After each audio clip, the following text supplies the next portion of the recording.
오늘도 이렇게 영상 앞에 모인 여러분들 모두 축복하고 환영합니다. 주의 은혜 가운데 거룩한 예배를 함께 드리도록 하겠습니다. 먼저 찬양으로 하나님께 영광 올려드리도록 하겠습니다. 너 어디 가든지 순종하라, 너 어디 있든지 충성하라. 우리 이 시간 함께 찬양하도록 하겠습니다.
찬양 4절에 있는 가사처럼 고난 속에서도 평화하고 핍박 속에서도 감사하는 여러분들 되기를 소망합니다.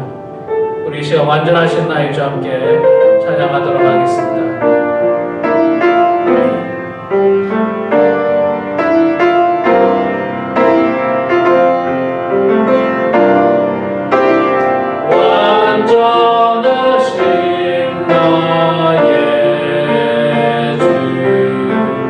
그의 길로 날 인도하소서.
시간 우리 다 같이 자리에서 일어나셔서 묵상 기도 드리심으로 4월 셋째 주 주일 예배를 하나님 앞에 드리겠습니다.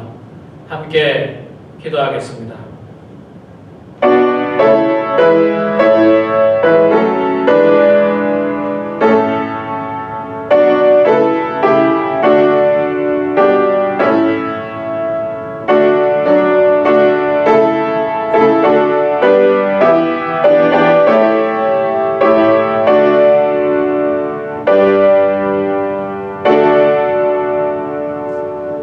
우리 주 예수 그리스도의 아버지 하나님을 찬송하리로다. 그의 많으신 긍휼대로 예수 그리스도를 죽은 자 가운데서 부활하게 하심으로 말미암아 우리를 거듭나게 하사 산 소망이 있게 하시며 썩지 않고 더럽지 않고 쇠하지 아니하는 유업을 잊게 하시나니 곧 너희를 위하여 하늘에 간직하신 것이라. 아멘.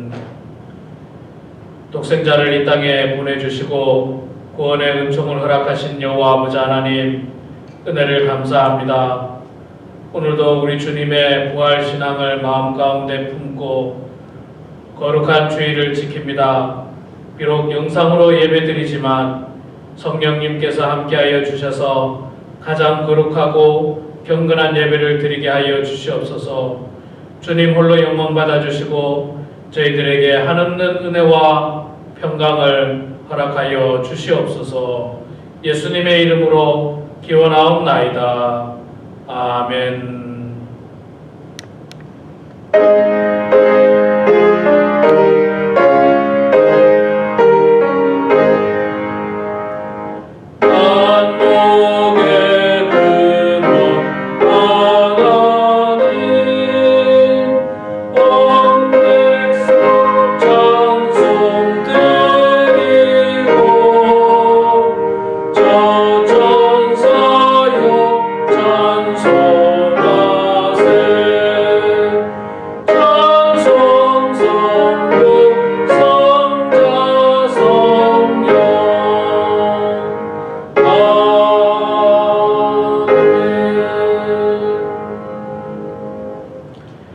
다 자리에 앉아주시고요. 이 시간에는 지난 한 주간 알게 모르게 지었던 우리의 모든 죄와 허물을 고백하는 참회의 기도와 또한 하루속히 이 코로나 바이러스가 소멸될 수 있도록 우리 이 문제를 위해서 합심해서 이 시간 기도하도록 하겠습니다.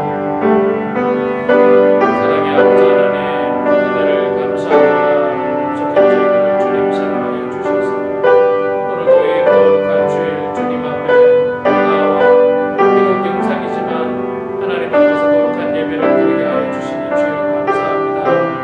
아버지 하나님, 저희들의 참으로 더럽고 추악한 죄들을 주여 용서하여 주시옵소서.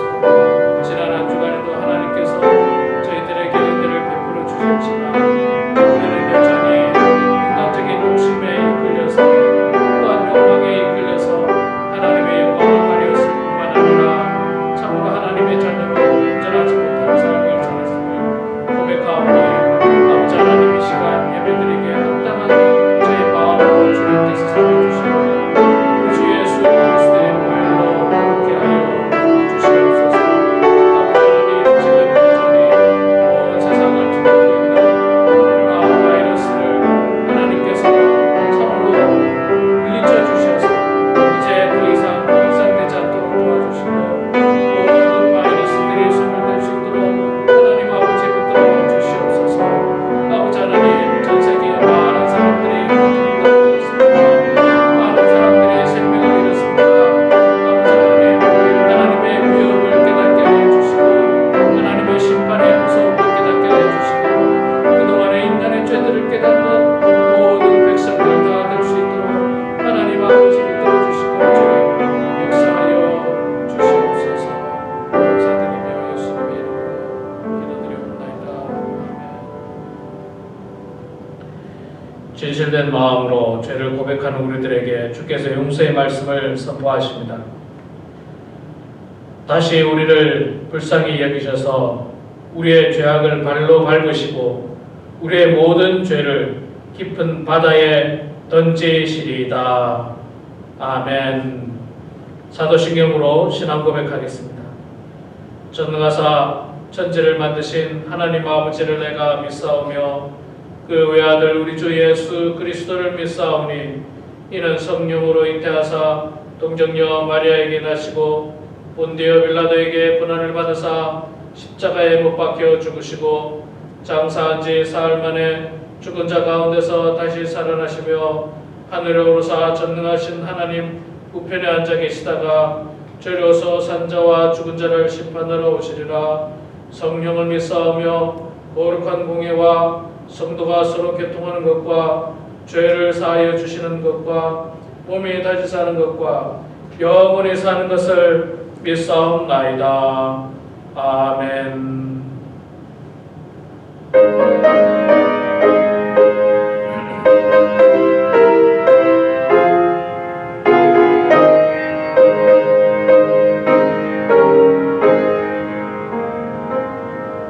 주여 지난 밤 내 꿈에 깨었으니 그 꿈이 이루어 주옵소서.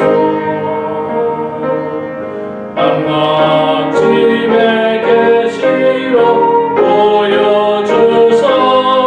항상 은혜를 주옵소서. 나의 놀라운 꿈 정녕 멀리 뛰는 장차 그 은혜 나를 보니 나의 놀라운 꿈 정녕 이루어져 주님 얼굴을 배우리라. 난 괴롭고 아파서 낙심될 때 내게 소망을 주셨으며 내가 영광의 주님을 바라보니 앞길 환하게 보이도다. 나의 놀라운 꿈 정녕 멀리 뛰는 장차 그 은혜 나를 보니 나의 놀라운 꿈 정녕 이루어져 주님 얼굴을 배우리라. 세상 풍조는 나날이 변하여도 나는 내 믿음 지키리니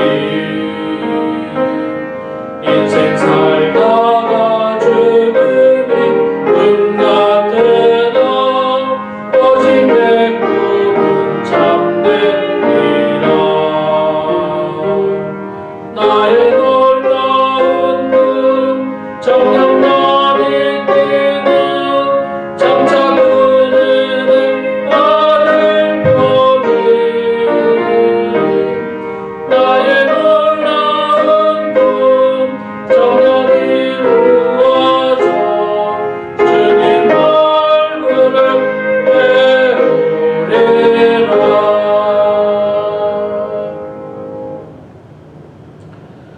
다 같이 기도하겠습니다.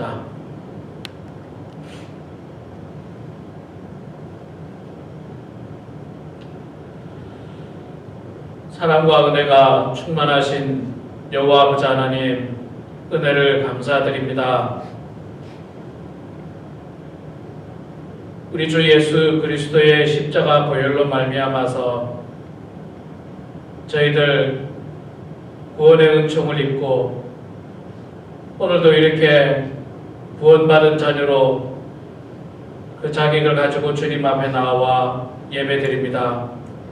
성령님 우리 가운데 함께하여 주셔서 이 시간 온 마음과 정성을 다하는 귀하고 복된 시간 되게 하시고 거룩한 예배 되게 하여 주시옵소서. 하나님의 독생자 예수님의 값진 보혈로 말미암아 우리가 구원받았고 하나님의 자녀가 되는 권세를 입었음에도 불구하고 하나님, 우리는 때때로 세상에서 하나님께 영광 올려드리지 못하고 여전히 죄악 가운데서 살아갈 때가 많이 있었음을 고백합니다. 주님, 저희들이 참회의 기도를 드린 것처럼 저희들의 죄를 주님 용서하여 주시옵소서. 다시는 죄의 노예로 살지 않도록 도와주시고 세상의 우상에 빠져서 살지 않도록 하나님 아버지 붙들어 주시옵소서. 아버지 하나님, 우리가 살아가고 있는 미국 땅은 여전히 코로나 바이러스로 말미암아 고통당하고 있습니다. 미국뿐만 아니라 여전히 유럽과 전 세계가 이 작은 바이러스로 말미암아 근심과 고통과 염려 가운데 살아가는데, 하나님 아버지, 하루속히 이 바이러스가 소멸될 수 있도록 도와주시옵소서. 하루속히 소멸됨으로 말미암아 모든 사람들이 일상으로 돌아가서 성실하게 살아갈 수 있도록 도와주시고, 무엇보다도 하나님 앞에 신앙생활하는 우리 사랑하는 모든 성도들이 주님의 몸된 교회에 모여서 기쁨으로 하나님을 찬양하고 함께 은혜를 나누고 함께 친교를 나누고 함께 축복을 나누는 그날이 하루속히 올 수 있도록 아버지 하나님 붙들어 주시옵소서. 이렇게 모이지 못한 지가 벌써 4주가 지나가고 있습니다. 아버지 하나님, 저희들 가운데 주님께서 함께하여 주셔서 비록 저희들이 영상으로나마 예배드리지만 우리의 마음은 이전보다도 더욱더 간절한 마음과 거룩한 마음으로 예배드리는 모든 성도들 될 수 있도록 도와주시옵소서. 하나님 아버지, 이 일로 말미암아 고통당하는 많은 사람들을 주님 위로하여 주시옵소서.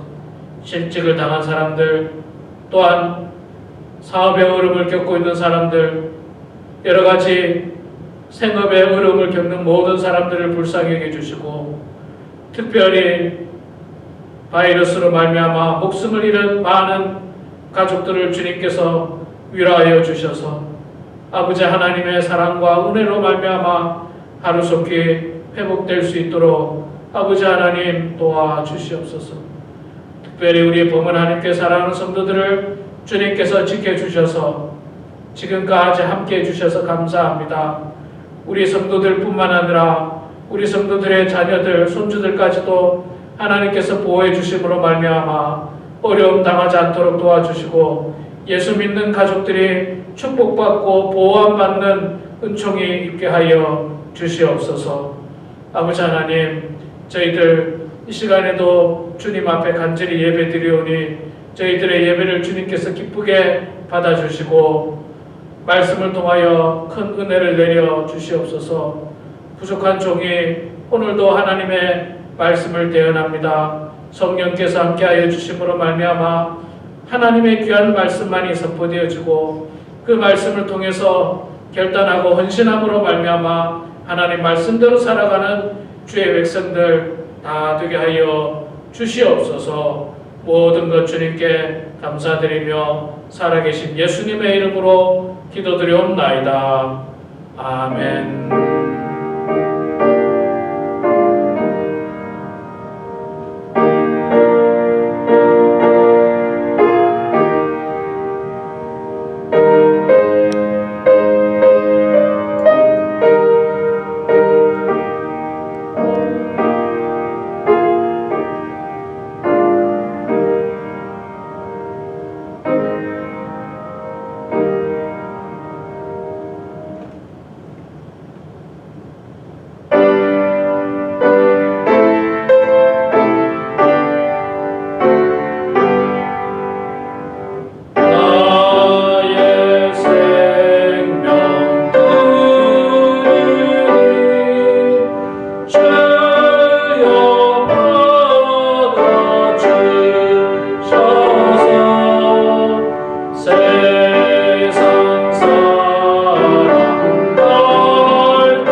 한 주간 내 또 하나님께서 저희들에게 일용할 양식으로 먹여주시고 필요한 모든 것들을 공급하여 주신 은혜를 감사합니다.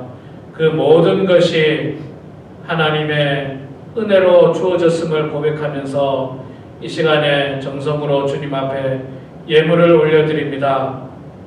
소득의 10분의 1로 드리는 손길, 또 감사의 제목을 담아서 주정헌금으로 드리는 손길을 하나님께서 축복하여 주시되 하늘의 신령한 복을 더하여 주시고 땅의 기름진 복을 더하여 주시옵소서. 아버지 하나님, 이 물질이 쓰여지는 곳에 주님의 사랑이 드러나게 하시며 하나님의 말씀이 증거되어지고 주님의 몸된 교회를 섬겨나가는데 귀하게 사용될 수 있도록 하나님 축복하여 주시옵소서. 감사드리며 살아계신 예수님의 이름으로 기도드리옵나이다. 아멘. 교회 소식 전해드리겠습니다. 여러분 주보를 참조해 주시기 바랍니다. 주보는 아마 토요일날 어제 여러분들 오후에 메일박스가 아마 도착해 있을 거고 썬데이 그 지역만 계속 아마 월요일날 들어가는 것 같습니다. 주보를 봐주시기 바랍니다. 예, 우리 저에게 몇몇 분들이 묻습니다. 목사님 이거 영상 예배 언제까지 드리게 됩니까? 예, 저도 사실 잘 모르겠습니다. 아직까지는 잘 모르겠고 나라에서 국가에서 어떻게 이 사회적 거리두기 정책을 시행하는지를 보면서 결정을 하고요. 우리가 하루속히 모일 수 있도록 기도해 주시면 감사하겠습니다. 여러분 주일 헌금은 매주마다 광고해 드린 대로 그렇게 우편으로 보내주시고 또 모일 때 전달해 주시면 감사하겠습니다. 혹시 주보를 못 받으신 분들은 저에게 꼭 연락을 해 주시고요. 제가 드라이브 트루 신방이라는 이름으로 내일부터 신방을 좀 하려고 합니다. 제가 그 카카오톡을 통해서 여러분들에게 미리 광고를 전했고 오늘 주보 칼럼란에 보면 드라이브 트루 신방 취지와 방법, 그 다음에 날짜 스케줄까지 여러분들 나와 있습니다.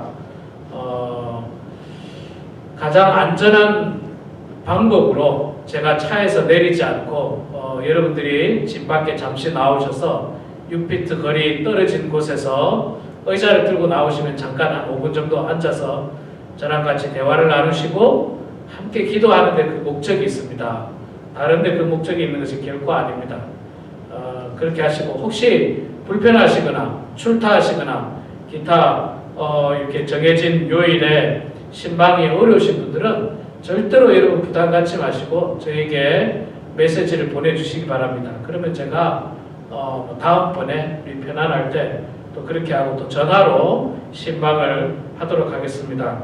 사실 우리가 얼굴을 뵙지 못한 지가 한 달이 훨씬 넘었습니다. 여러분 기억하시는지 모르겠는데 3월 15일 주일도 우리 성도님들 절반만 교회 출석하셔서 그 전에 3월 8일 주일이 제가 볼 때는 마지막이었던 분들이 많이 계세요. 오늘이 벌써 4월 19일이니까 한 달하고도 열흘이 넘어서 우리 성도님들 얼굴도 뵙고 특별히 우리 성도님들 가운데 혼자 사시는 성도님들이 꽤 많습니다. 그래서 제가 그분들은 꼭 한 번쯤 뵈었으면 좋겠다 그런 생각을 가지고 여러분들 만날 계획이니까 다시 한번 말씀드리지만 시간이 안 되거나 조금이라도 불편하신 분들은 전혀 부담 갖지 마시고 저에게 메시지를 보내주시면 그분들은 전화로 신방을 대신하고 연락이 없으신 분들은 제가 월요일 날 오전부터 미리 전화 한 번씩 드리고 제가 방문하도록 하겠습니다. 여러분들께서 적극적으로 협조를 해주시면 감사하겠습니다. 나머지는 주보를 참조해 주시고요. 우리 시간 하나님 말씀 보도록 하겠습니다. 하나님 말씀은 창세기 37장 1절에서 11절까지 말씀입니다. 구약성경 57면에 있습니다. 창세기 37장 1절에서 11절 말씀 우리 성경을 보시고 앞에 있는 화면을 보시고 될 수 있으면 여러분들 성경을 찾아서 보시면 좋겠습니다. 저랑 같이 봉독하도록 하겠습니다. 야곱이 가나안 땅 곧 그의 아버지가 거류하던 땅에 거주하였으니 야곱의 족속은 이러하니라. 요셉이 17세의 소년으로서 그의 형들과 함께 양을 칠 때에 그의 아버지의 아내들 비라와 실바의 아들들과 더불어 함께 있었더니 그가 그들의 잘못을 아버지에게 말하더라. 요셉은 노년에 얻은 아들이므로 이스라엘이 여러 아들들보다 그를 더 사랑함으로 그를 위하여 채색옷을 지었더니 그의 형들이 아버지가 형들보다 그를 더 사랑함을 보고 그를 미워하여 그에게 편안하게 말할 수 없었더라. 요셉이 꿈을 꾸고 자기 형들에게 말하매 그들이 그를 더욱 미워하였더라. 요셉이 그들에게 이르되 청하건대 내가 꾼 꿈을 들으시오. 우리가 밭에서 곡식단을 묶더니 내 단은 일어서고 당신들의 단은 내 단을 둘러서서 절하더이다. 그의 형들이 그에게 이르되 네가 참으로 우리의 왕이 되겠느냐 참으로 우리를 다스리게 되겠느냐 하고 그의 꿈과 그의 말로 말미암아 그를 더욱 미워하였더니 요셉이 다시 꿈을 꾸고 그 형들에게 말하여 이르되 내가 또 꿈을 꾼즉 해와 달과 열한 별이 내게 절하더이다 하니라. 그가 그의 꿈을 아버지와 형들에게 말하매 아버지가 그를 꾸짖고 그에게 이르되 네가 꾼 꿈이 무엇이냐 나와 내 어머니와 내 형들이 참으로 가서 땅에 엎드려 내게 절하겠느냐.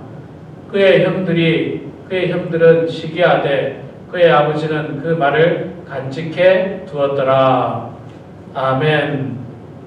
이 시간 우리 찬양대를 대신해서 우리 모두가 일어서서 함께 찬송가 570장을 찬양하도록 하겠습니다.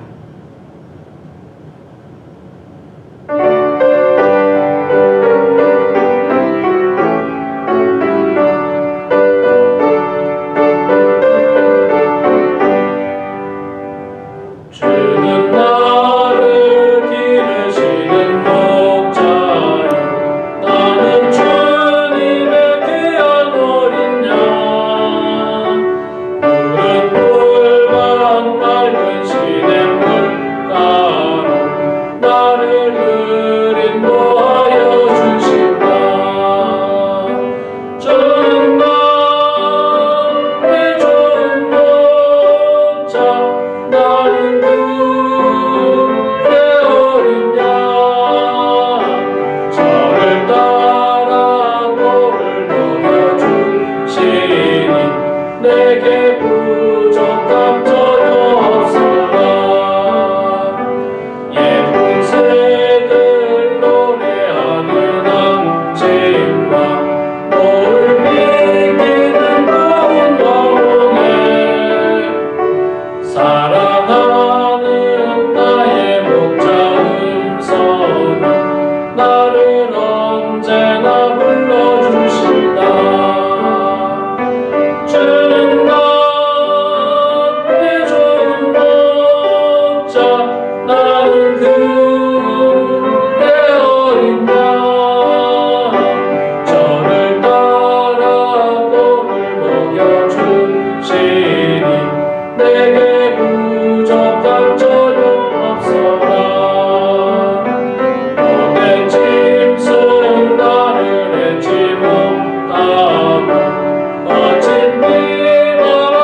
주시고요. 이 시간 꿈을 가지고 삽시다라고 하는 제목으로 하나님 말씀 전하겠습니다. 한 주간 평안하셨습니까? 제가 우리 성도님들 신방을 한다고 했더니 어떤 분이 그러더라고요. 목사님은 우리를 못 보지만 우리는 목사님 매일 봅니다. 그러더라고요. 그러고 보니까 그렇더라고요. 영상을 통해서 새벽 기도를 하시는 분들은 제 얼굴을 매일 아마 보시게 될 겁니다. 지난주에 제가 이발도 했는데 이발한 거를 알 수도 있을 거고 살이 빠졌는지 살이 쪘는지 아마 볼 수 있을 텐데 저는 정말 우리 성도님들을 대부분 다 못 봤습니다. 대부분 우리 뵙지를 못하고 이렇게 한 달이 넘게 됐는데 가능하면 내일부터 3일 동안 신방할 때 잠깐이라도 얼굴을 뵙고 함께 기도하기를 소망합니다. 그러나 절대 부담 갖지 마시고요. 자, 제가 설교 시간에도 사실 몇 번 말씀을 드린 적이 있고요. 또 제가 사람들을 만나면 사람들이 저에게 질문할 때 그런 질문을 가끔 합니다. 목사님은 성경에서 어떤 사람을 가장 좋아합니까? 그런 이야기입니다. 물론 우리가 하나님이나 예수님을 제외하고 성경에 많은 사람들 가운데 누구를 좋아합니까? 이야기를 하면 저는 고민할 필요도 없이 사도 바울을 좋아합니다. 제가 그렇게 이야기합니다. 다 아시다시피 그래서 제가 영어 이름을 폴이라고 지었던 이유 중에 하나도 사도 바울을 제가 존경하고 좋아해서 그 이름을 지었는데 이제 조금 더 구체적으로 어떤 분이 이렇게 물어봐요. 구약에서는 누구를 좋아하시고 신약에서는 누구를 좋아합니까? 신약에서는 당연히 사도 바울이고요. 구약에서 누구를 좋아하냐고 물으면요. 저는 요셉을 이야기합니다. 요셉을 이야기해요. 구약에 정말 위대한 사람들 많잖아요. 다윗도 있고 모세도 있고 아브라함도 있고 야곱도 있고 많이 있는데 저는 개인적으로 요셉을 구약 성경에서 굉장히 좋아합니다. 왜 좋아하느냐면요. 요셉의 인생은 여러분들 성경을 좀 보신 분은 아시죠? 요셉의 인생은 굉장히 드라마틱해요. 아주 드라마틱합니다. 사실 그는 젊은 시절, 어린 시절부터 노예로 팔려가지 않습니까? 애굽의 종으로 팔려갑니다. 그랬던 사람이 그 인생 말년이 어떻게 됩니까? 애굽의 총리의 자리까지 오르게 됩니다. 그러니까 정말 성경에서 가장 역전의 어떤 인생, 운동 경기로 말하면 마치 역전승을 다 치고 있다가 마지막에 가서 역전승을 하게 되는 인생을 살았던 사람이 바로 요셉인데 저는 그런 요셉을 참 좋아합니다. 그런 요셉을 좋아해요. 그런 인생을 살고 싶기도 하고요. 또 요셉을 보면 예수님과 그 비슷한 부분들을 우리가 많이 발견하게 됩니다. 제가 연초에부터 믿음의 후손들에 대한 이야기를 제가 이삭부터 야곱, 작년에 제가 아브라함을 했었고요. 이삭까지 야곱까지 했었는데 그 중간에 코로나 바이러스와 관련된 설교를 했었고 부활절 설교를 했었고 오늘 다시 이 요셉에 관한 믿음의 계승자 요셉에 관한 그 말씀을 여러분들과 함께 나누고자 합니다. 요셉은요 야곱의 11번째 아들이었습니다. 야곱이 특별히 사랑했던 라헬의 소생이었죠. 우리가 잘 아는 것처럼 이 야곱은 그 부인이 4명이 있었습니다. 레아, 라헬, 빌하, 실바 이렇게 4명의 부인이 있었는데 그 중에서 사실 야곱이 가장 사랑했던 부인은 라헬이라고 하는 부인입니다. 라헬. 그런데 이 라헬이 낳은 자녀가 총 12명 중에 2명을 낳았는데 그 중에 한 명이 요셉이고 그 다음 요셉의 동생이 베냐민입니다. 이 베냐민은 라헬이 베냐민을 낳다가 죽게 됐죠. 그래서 그런지 이 야곱은 자신이 사랑했던 여인 라헬의 소생이었던 요셉을 굉장히 사랑했다고 성경이 말씀하고 있습니다. 그냥 마음으로만 사랑하면 좋은데 표가 많이 났죠. 오늘 우리가 읽었던 본문 말씀에도 보면 야곱은 요셉을 위해서 채색 옷을 입혔다 그렇게 말씀을 하고 있습니다. 당시 요셉의 나이가 17살이었다라고 그렇게 이야기를 하고 있거든요. 그러면 뭐 요셉이 뭐 17살 정도 되면요 어리광을 부릴 나이가 아니잖아요. 여러분 다 아시지 않습니까? 17살만 되면 아이들 다 큽니다. 키도 뭐 지금 우리 집 둘째가 13살인데 저보다 키가 크거든요. 17살이 돼보세요. 성인이죠, 성인. 무슨 뭐 4살, 5살 먹은 애가 아니에요. 채색 옷을 입히고 막 이렇게 할 만한 어리광 부릴 만한 아이가 아님에도 불구하고 이 요셉, 이 야곱이 11번째 아들 요셉을 얼마나 사랑했으면 17살이나 된 그 나이에도 채색 옷을 입히면서 그를 편애했다는 것을 볼 수가 있습니다. 요셉이 17살이니까 그 앞에 10명의 형들은 뭐 요셉보다 당연히 나이가 많겠죠. 대부분 아마 20대였을 거고 어쩌면 제일 큰 형 같은 경우는 30살이 넘었을지도 모르겠습니다. 요셉은 이 어릴 때는 또 보면요 지혜롭지도 못했어요.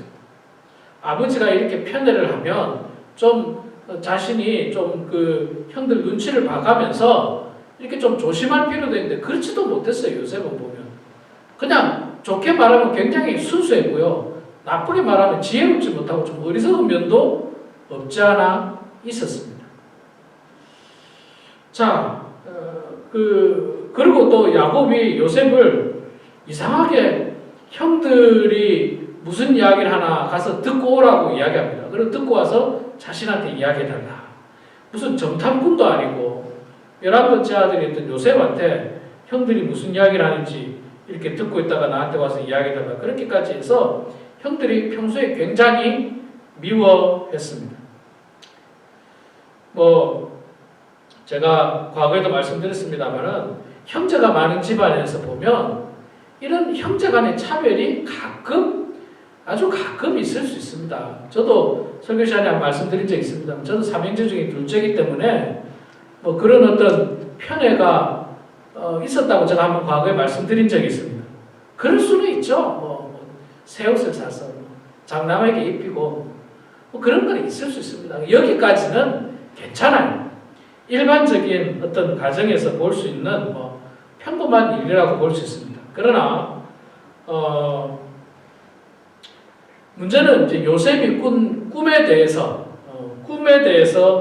이제 요셉이 말하면서 갈등이 더욱더 심화됩니다. 요셉이 본문에 보면 두 가지 꿈을 꾸게 됩니다. 두 가지 꿈을 꾸게 되는데 그 꿈의 내용이 굉장히 형들 입장에서는 자극적이었습니다. 불쾌할 수 있었던 꿈이었습니다. 그 꿈 내용이 뭡니까? 첫 번째 꿈은요, 이 요셉의 곡식단은 서 있고, 그 다음에 형들의 곡식단이 요셉의 곡식단을 빙 둘러서서 그에게 절을 했다는 거예요. 이 꿈을 꿀 수는 있습니다. 꿈을 꿨다고 하더라도 뭔가 좀 형들 입장에서 불쾌하고 자극적으로 들릴 만한 꿈을 요셉이 말하지 않으면 괜찮지 않습니까? 말 안 하면 돼요. 말 안 하면 돼요. 그런데 이 요셉이 어려서 그런지 모르겠지만 형들한테 그냥 쫄래쫄래 가서 말을 해버린 거예요. 말을 해버렸어요. 그러니까 형들이 뭐라고 이야기합니까? 대번에 화를 내지 않습니까? 네가 뭐 우리들의 왕이 되려고 하느냐? 뭐 그렇게 이야기를 하고 있지 않습니까? 그래서 형들이 굉장히 불쾌하게 생각했어요. 불쾌하게. 여러분 사실 우리도 있잖아요. 그렇습니다. 우리도 이렇게 살다 보면 말할 필요 없는 말 하지 마세요. 남을 자극하고 남을 화나게 할 수 있는 말 그런 말은 사실 할 필요가 없습니다. 그냥 뭐 묻지 않은 일들, 상대방을 자극시킬 수 있는 일들, 상대방의 약점을 뭔가 들춰내는 일들 그런 이야기 하지 마세요. 그런 이야기 하면 뭐 좋을 사람 세상에 아무도 없습니다. 세상에 좋을 사람이 어디 있어요? 나의 아픔 혹은 나의 약점, 내가 숨기고 싶은 내용이 있는데 그걸 그냥 뭐 아주 그냥 자연스럽게 뭐 이야기해버리면 기분 나쁜 거예요. 기분 나쁜 거는 어쩔 수 없습니다. 그래서 그 좀 조심성이 필요한데 17살 먹은 요셉이 좀 어리석었던 것 같아요. 자, 두 번째 꿈을 또 꾸게 되는데 그렇게 형들한테 한번 그 야단을 듣고 나서도 두 번째 꿈은 더욱더 자극적인 꿈이었습니다. 무슨 꿈입니까? 이번 꿈은요, 해와 달과 11별이 자신에게 절하더라는 거예요. 자, 여러분, 11별은 뭘 상징합니까? 요셉을 제외한 11명의 형제들을 이야기합니다. 아마 베냐민까지 포함이 된 것 같아요. 그 다음에 해와 달은 누구를 상징한다고 볼 수가 있겠습니까? 부모님 상징, 아버지와 어머니를 상징하지 않습니까? 그래서 그렇게 절한다라고 이걸 또 형들한테 또 가서 이야기를 해요. 또 가서 이야기를 하니까 형들이 뭐라고 이야기를 합니까? 이제는 형들뿐만 아니라 아버지까지도 굉장히 나무랍니다. 요셉을 나무라게 됩니다. 이런 거 보면 요셉의 어린 시절은 굉장히 요셉이 지혜로웠다 혹은 그랬다고는 볼 수가 없습니다. 지혜롭지 못했죠. 그러나 좋게 보면 순수함은 있었어요. 순수함. 그러나 여러분, 우리가 성경을 통해서 우리는 성경의 스토리를 다 알고 있지 않습니까? 성경을 다 봐서 압니다만은 이 꿈이 그냥 의미 없는 꿈이었습니까? 그렇지 않습니다. 굉장히 의미 있는 꿈이었고 실제로 다 일어나게 되는 꿈이었습니다. 현실에서 다 일어나게 되는 꿈이었던 겁니다. 요셉의 장점은 뭐냐면요. 요셉의 단점은 앞서 말씀드렸듯이 지혜롭지 못했는데 요셉의 장점은 뭐냐면 요셉은 자신이 꾼 꿈이 하나님이 자기에 준 사명이라는 생각을 가지고 신실하게 그 꿈을 믿었고 또 하나님을 믿었고 그 꿈을 향해서 열심히 살아왔다라고 하는 사실입니다. 자, 여러분, 이 꿈이라는 게 도대체 뭘까요? 참 어렵습니다. 이게 과학적으로도 꿈을 어떻게 어떻게 우리가 표현하는지 잘 모르겠습니다. 꿈은 그냥 잠을 자다가 무의식적으로 떠오르게 되는 어떤 여러 가지 형상들을 이야기를 합니다. 그런데도 불구하고 있잖아요. 여러분, 그런데도 불구하고 과거에는 꿈을 통해서 신들의 계시가 있었고 또 꿈을 통해서 어떤 일이 일어날 것에 대한 그 경고들이 꿈을 통해서 많이 있었습니다. 이거는 사실 성경에서 뿐만 아니라 대부분 많은 종교들에서 그런 현상들이 나타나고 심지어 우리 그 일상사회에서도 무슨 그런 이야기 하지 않습니까? 돼지 꿈을 꾸면 좋은 일이 일어난다. 글쎄요, 그건 과학적으로 절대 증명된 건 아닙니다. 여러분, 과학적으로 증명된 건 아니지만, 그럼에도 불구하고 아마 사람들의 어떤 삶을 통해서, 그런 것들이 어떤 구전으로 전해져 내려오는 통계이지 않는가, 그런 생각을 해보게 되는데, 그런 것들은 구전이고, 미신적이다 할지라도, 그러나 여러분, 성경을 통해서 보면요, 하나님께서 당신의 백성들에게, 선지자들에게 하나님의 사명을 전달할 때 꿈이라든지 환상을 통해서 우리들에게 메시지를 전해주는 적이 많이 있습니다. 그 일들이 많이 있어요. 이 대표적인 게 지금 요셉의 사건 아닙니까? 요셉이 꿈을 꿨지 않습니까? 분명히 꿈을 꿨어요. 그런데 그 꿈이 그냥 아무런 의미도 없는 꿈이었습니까? 그렇지 않아요. 굉장히 의미가 있었고 장차 하나님께서 요셉의 가족들을 구원하시고 더 나아가서 이스라엘 민족을 구원하고 더 나아가서 애굽 민족까지 구원하게 될 구원의 역사를 요셉을 통해서 보여주고 있는데 그게 바로 꿈이었다라고 하는 겁니다. 꿈. 그래서 여러분 우리가 이제 꿈이라고 하는 단어를 앞서 말씀드렸듯이 자다가 이렇게 무의식적으로 생겨나는 꿈도 꿈이지만 또 여러분 꿈을 우리가 또 다른 표현으로 뭐라고 합니까? 어떤 비전, 그 다음에 소망하는 것, 바라는 것 이런 것들도 우리가 꿈이라고 이야기하지 않습니까? 뭐 장차 예를 들어서 뭐 내가 대통령이 되겠다. 대통령을 우리가 꿈꾼다라고 하지 않습니까? 그래서 밤에 자다가 뭐 꿈꾸겠다는 말이 아니잖아요. 대통령을 소망하고 대통령이 되려고 노력하겠다라고 하는 의미에서 우리가 꿈을 이야기합니다. 꿈. 제가 오늘 여러분들에게 이 설교 제목을 꿈을 가지고 삽시다 했는데 그럼 여기서 말하는 꿈은 뭡니까? 밤에 자다가 계속 꿈꾸자는 말입니까? 그건 아니죠.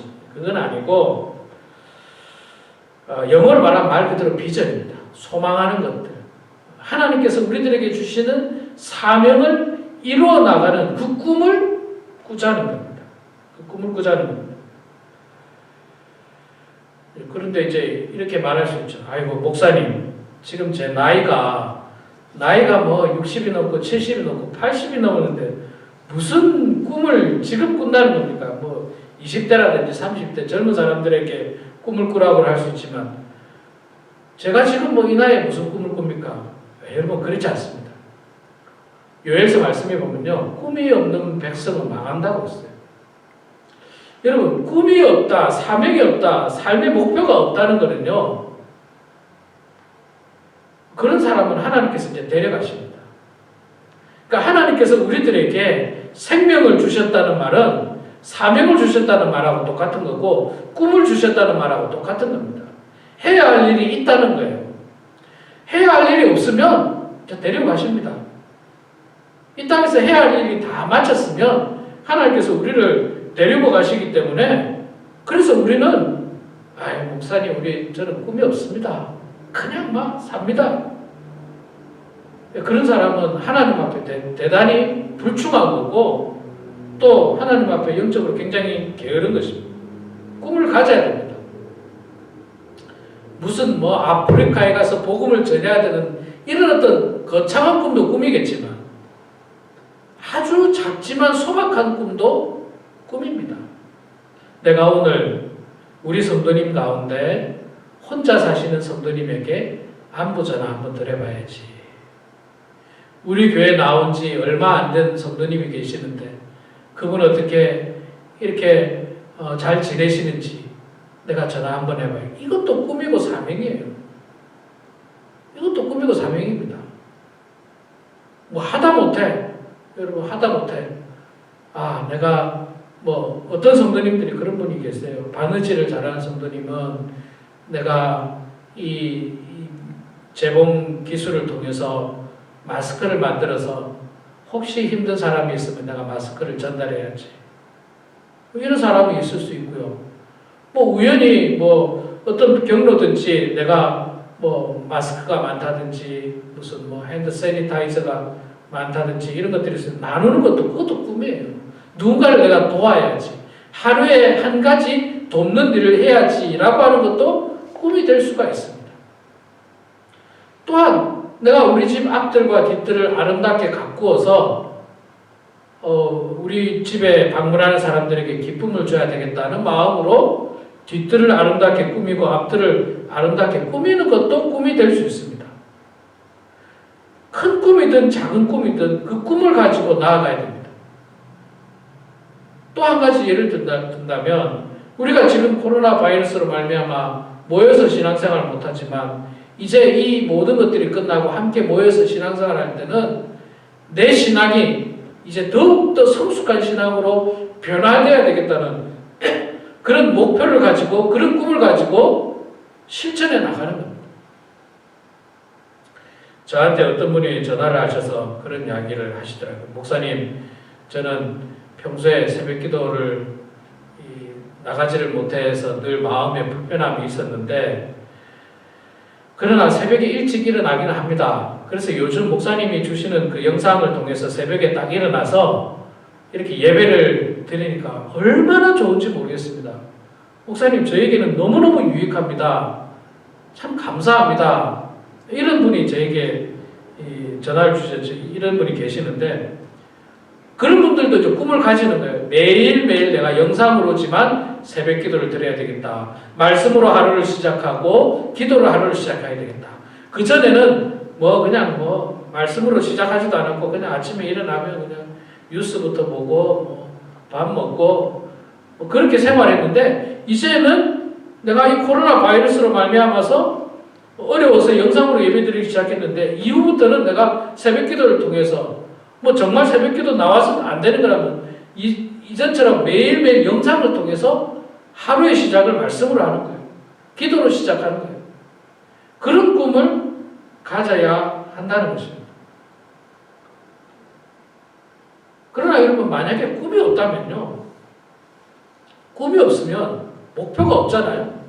이루고 싶은 일도 없지 않습니까? 그러면 할 일이 없어요. 할 일이 없습니다. 혹은 할 일이라고 하는 게 의미 없는 일로 시간을 낭비할 수밖에 없습니다. 꿈이 없으면 그렇게 되는 거예요. 시간을 낭비하는 거예요. 여러분 우리 사람들에게 시간이 무한정 있지 않습니다. 무한정 있지 않아요. 모든 사람에게 2020년 4월 19일은 오늘 하루로 지나가 버리고 맙니다. 청소년들에게는 그 10대가 지나가 버리면 다시 돌아오지 않아요. 20대가 지나가면 다시 돌아오지 않습니다. 30대가 지나가면 다시 돌아오지 않습니다. 다시 돌아올 시간들이 아니에요. 그리고 그 시간의 끝은 언젠가 있습니다. 끝없는 시간은 없어요. 반드시 그 끝이 있습니다. 그래서 꿈을 가지고 열심히 살아가는 것은 대단히 소중하고 중요한 일입니다. 자, 여러분 꿈을 가진 사람들의 특징을 보면요. 그렇습니다. 요셉을 보면 우리가 알 수 있는데 요셉은 굉장히 성실하고 최선을 다하는 인생을 살았습니다. 왜? 그에게 꿈이 있었기 때문에 그렇습니다. 장차 하나님께서 이 꿈을 이루실 것이라고 하는 그 믿음이 있었기 때문에 그 꿈을 이루기 위해서 그는 어느 곳에서든지 성실했습니다. 심지어 노예로 잡혀가서도 성실했고 최선을 다한 삶을 살고 종살이 할 때도 마찬가지였고 감옥에서 죄수로 있을 때도 누명을 써서 죄수로 있을 때도 그는 여전히 최선을 다하는 삶을 살았습니다. 결국에는 하나님께서 그 인생에 빛을 보게 하시죠. 요셉으로 말미암아서 가족 모두가 구원받지 않습니까? 이스라엘 백성 모두가 구원받습니다. 심지어는 애굽 백성 모두가 구원받습니다. 또 한 가지는요. 꿈이 있는 사람은 굉장히 긍정적으로 살아요. 긍정적으로. 사실 요셉이 형들의 그 미움을 받아가지고 죽을 뻔하지 않습니까? 죽을 뻔합니다. 형들이 죽이자 그럽니다. 다행히 제일 큰 형이었던 루벤이 나서서 야 죽이지 말자. 죽이지 말고 그냥 우리가 노예로 팔아버리자 해서 노예로 팔게 되는데 노예로 팔려갈 때 요셉의 마음은 보통 사람 같으면 어떻겠습니까? 이를 갈겠죠.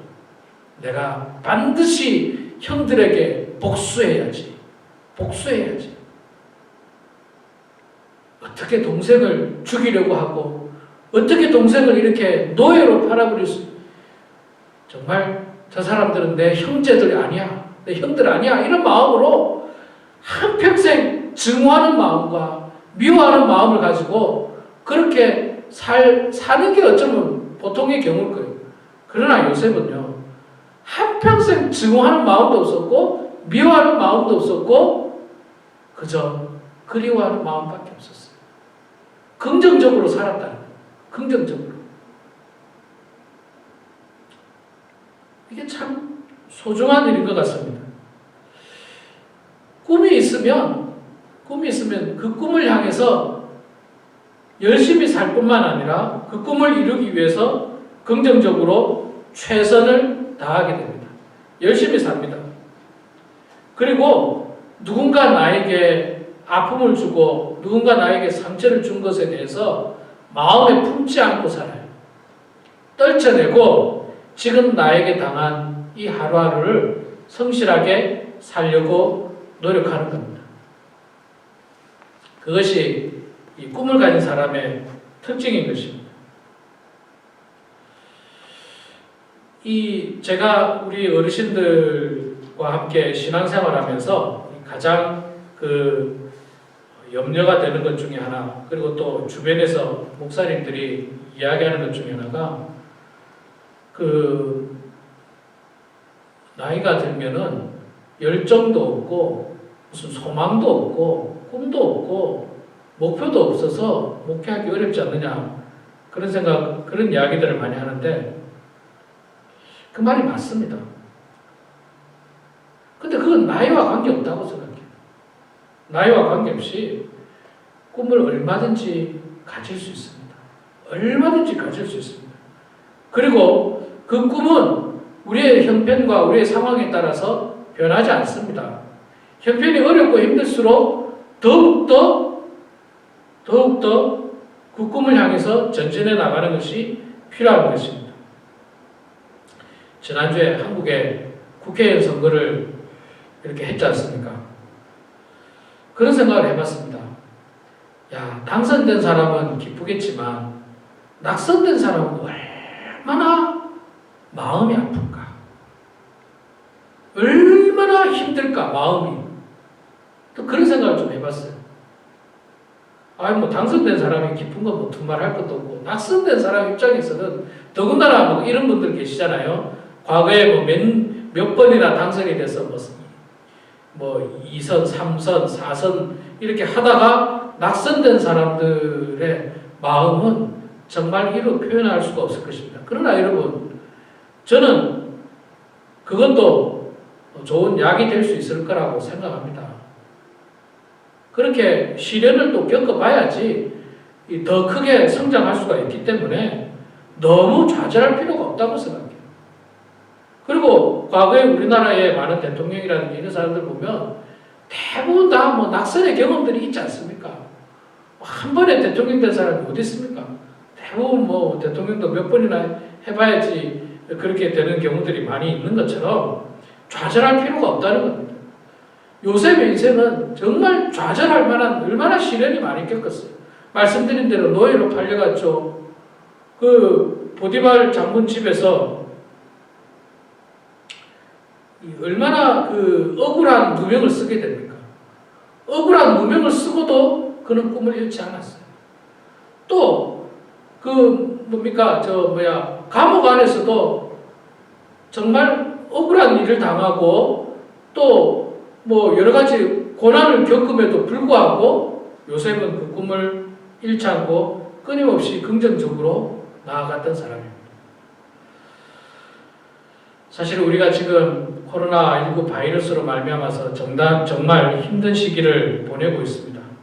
그런데 우리가 이걸 또 너무 부정적으로 볼 필요는 없을 것입니다.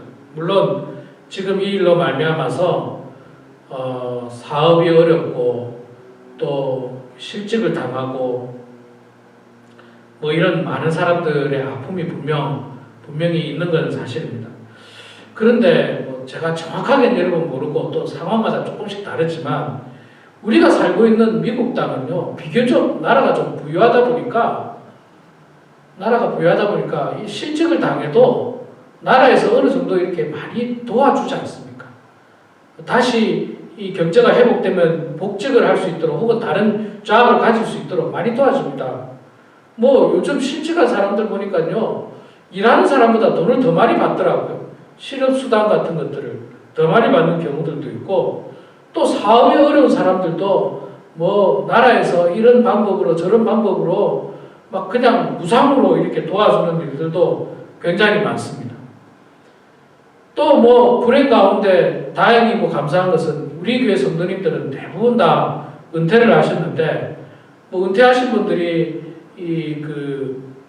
소셜 돈이라든지 아니면 무슨 월페어라든지 이렇게 고정적으로 나오는 돈이 막히지는 않을 거예요. 아마 다 계속해서 나오는 걸로 알고 있는데, 그것 플러스 그거 플러스 또 나라에서 돈을 또 더 대준다고, 더 이렇게 서포트를 해주겠다고 그런 이야기들이 있는 거 보면 어찌됐든지 간에 감사한 일 아닙니까? 너무 부정적으로 볼 필요가 없어요. 제가 아주 일부기는 하겠습니다만은 어떤 사람의 이야기를 들어보니까요, 목사님 그냥 지금이 오히려 더 괜찮습니다. 경제적으로 사업하시는 분인데 그런 분도 계세요. 그럴 수도 있습니다. 물론 이렇게 많은 분들이 어려움을 당하고 있지만, 그러니까 너무 불행하게 볼 필요는 없다는 거예요. 너무 부정적으로 볼 필요는 없다는 거죠. 또한 이 코로나 바이러스로 말미암아서 모든 사람들에게 가정에 있으라고 하지 않습니까? 이것도 답답하고 안타까운 일이지만 또 한편으로 보면요, 굉장히 유익한 부분도 있습니다. 가족들과 함께 이 시간을 많이 보낼 수 있고요. 또 그동안 함께 하지 못했음에도 불구하고 이제는 함께 할 수 있게 된 여러 가지 시간들이 있지 않습니까? 또 제가 이 신문에서 보니까요, 지금 이 사람들을 집밖 출입을 못하게 하니까 많은 국립공원이라든지 이 자연이 살아난다는 이야기를 많이 하고 있어요. 야생 동물들이 이 활발하게 살아나고 생태계가 살아나고 있다고 그런 이야기 뉴스를 봤는데 굉장히 감사한 일이죠. 또 저는 신앙적으로도 마찬가지로 생각합니다. 우리가 지금 이렇게 영상으로 예배 드리는 게 벌써 4주, 5주째 지금 이렇게 하고 있는데 역사상 이런 일이 없었어요. 역사상 이런 일이 없었습니다. 그렇기 때문에 이제 우리가 이 예배의 소중함을 깨닫게 됩니다. 모이는 것에 대한 소중함을 깨닫게 돼요. 그리고 과거에 내가 안일하게 신앙생활했던 것들을 반성하게 됩니다. 사실 과거는 어떻습니까? 속된 말로 그냥 교회가 막 엄청 많지 않습니까? 엄청 많아요. 어느 교회든지 갈 수 있었습니다. 언제든지 갈 수 있었어요. 그런데 지금은 아시다시피 교회를 갈 수가 없어요. 교회를 갈 수가 없습니다. 교인을 만날 수가 없어요. 목회자를 볼 수가 없어요. 그런데 이게 끝나고 나면 얼마나 기쁜 마음으로 다시 만날 수 있겠습니까? 그래서 우리의 신앙을 다시 한 번 더 되돌아보는 아주 긍정적인 역할을 하게 될 겁니다. 뿐만 아니라 지금 저를 비롯해서 많은 목사님과 많은 기독교 신학자들은 이 코로나 바이러스를 그냥 일반적인 현상으로 아무도 그렇게 보지 않습니다.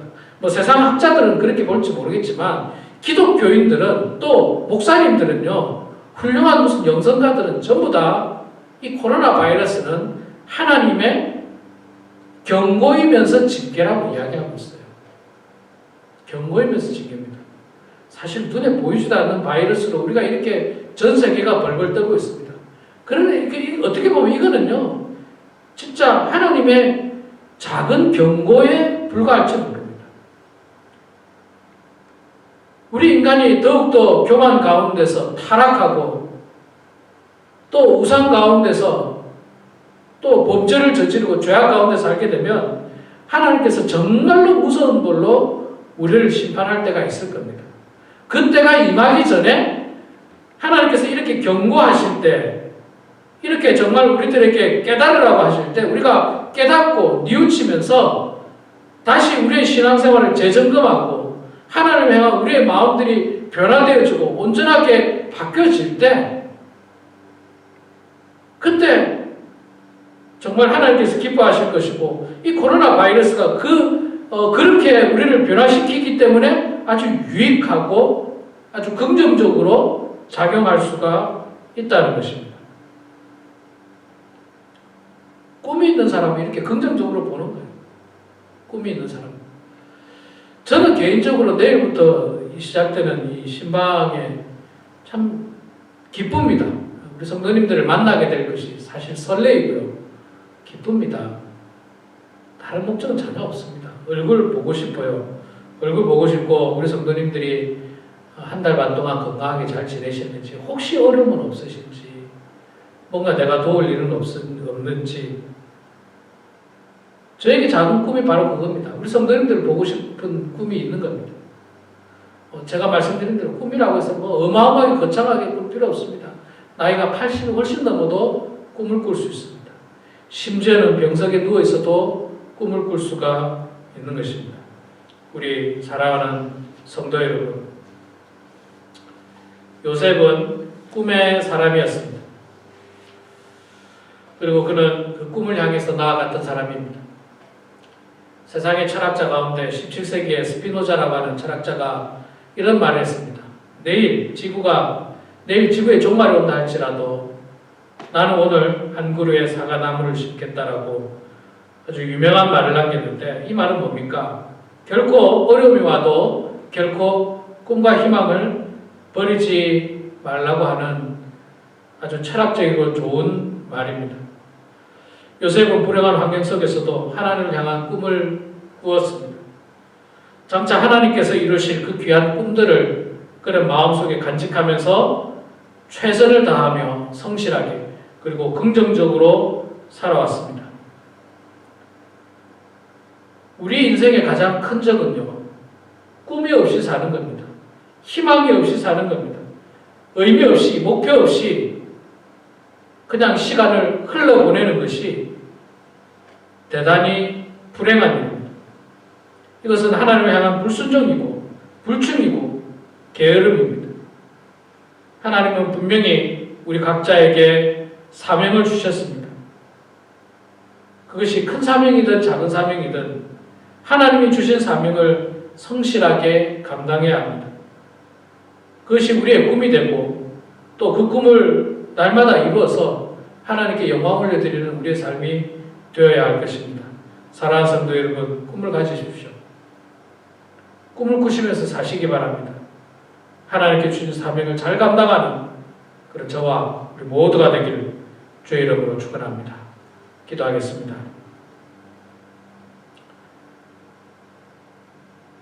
고맙고 감사하신 여호와 아버지 하나님, 은혜를 감사합니다. 부족한 저희들을 주님께서 사랑하여 주셔서 오늘도 거룩한 주일을 영상으로 예배드리게 하시니 주여 감사합니다. 하나님 아버지, 비록 우리 범은 하나님께 많은 성도님들이 연세가 많지만 결단코 꿈을 잃어버리지 않도록 도와주시고 하나님이 주시는 사명을 꿈꾸면서 오늘 하루도 성실하게 살아나가는 모든 성도들 다 될 수 있도록 도와주시옵소서. 결코 의미 없이 시간을 낭비하지 않도록 도와주시고 예수님께서 이 땅에서 사셨던 그 아름다운 모습을 본받아서 우리도 거룩하고 복되고 또한 이웃을 위하여 우리 가족들을 위하여 성실하게 살아가는 주의 성도들 다 될 수 있도록 하나님 축복하여 주시옵소서. 감사드리며 살아계신 예수님의 이름으로 기도드려옵나이다. 아멘. 우리 다 같이 자리에서 일어나셔서 너 어디 가든지 함께 찬양하고 축도함으로 예배를 마치겠습니다.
지금은 교회 머리 되신 우리 주 예수 그리스도의 은혜와 하나님 아버지의 크신 사랑하심과 성령님의 감화 감동 위로 충만하심이 하나님이 주시는 꿈과 사명을 날마다 마음 가운데 간직하며 더욱 성실하고 최선을 다하고 긍정적인 삶을 살기를 소망하고 다짐하는 사랑하는 모든 성도들 머리 위에, 가정 위에, 일터 위에, 자녀 손들 머리 위에 지금부터 영원토록 함께 하시기를 간절히 축원하옵나이다.